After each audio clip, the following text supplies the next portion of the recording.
Hello friends, welcome to my channel. Friends, మనకి జగనన్న విద్యా దీవెన వస్తీ దీవెన కలిపి ఈ నెల 29న రిలీజ్ చేస్తారని న్యూస్ పేపర్లో అయితే రావడం జరిగింది కదా. సో మరి ఇది ఎంతవరకు నిజం అనే దాని గురించి అయితే వీడియోలో తెలుసుకుందాం.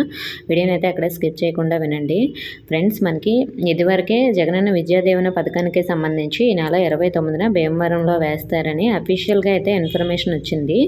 అలాగే మనకి న్యూస్ పేపర్లో ఈ నెల 29న విద్యా దీవెనతో పాటు వస్తీ దీవెన కూడా రిలీజ్ చేస్తున్నట్లు మనకి పేపర్లో అయితే రావడం జరిగింది కదా. సో దీని గురించి అయితే మనకి ఇంకెక్కడా కూడా అఫీషియల్గా రాలేదు. కానీ ఈరోజు మనకి సాక్షి లైవ్ టీవీలో అయితే మాత్రం ఈ నెల 29న భీమవరంలో 26.98 లక్షల మందికి జగనన్న విద్యా దీవెన నిధులు విడుదల అని ఇవ్వడం జరిగింది. అలాగే దాంతోపాటు ఈ నెల 29న భీమవరంలో 25.17 లక్షల మందికి జగనన్న వస్తీ దీవెన నిధులు విడుదల అని కూడా మనకి చెప్పడం జరిగింది న్యూస్లో కూడా. కాబట్టి మనకి విద్యా దీవెనతో పాటు ఈ నెల 29న వస్తీ దీవెన కూడా రిలీజ్ చేస్తారు అని కన్ఫర్మ్ అయిపోయినట్లే. మీరు కావాలంటే ఆ వీడియోని చూడాలనుకుంటే ఇన్స్టాగ్రామ్లో మెసేజ్ చేయండి, నేను మీకు ఆ లింక్ అయితే పంపిస్తాను. లేదంటే కామెంట్లో కూడా కావాలనుకుంటే కామెంట్ చేయండి, లింక్ అయితే పంపిస్తాను.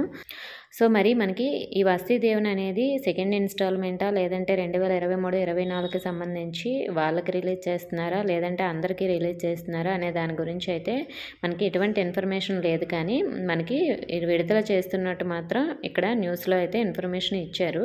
మీరు వీడియో లాస్ట్ వరకు చూడండి, మనకి లాస్ట్లో అయితే ఈ విషయం చెప్తారు. ఇంకా ఏమైనా డౌట్స్ ఉంటే కామెంట్ చేయండి. ఇన్ఫర్మేషన్ ఇస్తే వీడియోని లైక్ చేసి మీ ఫ్రెండ్స్కి షేర్ చేయండి. మన ఛానల్ సబ్స్క్రైబ్ చేసుకోండి. Thank you for watching.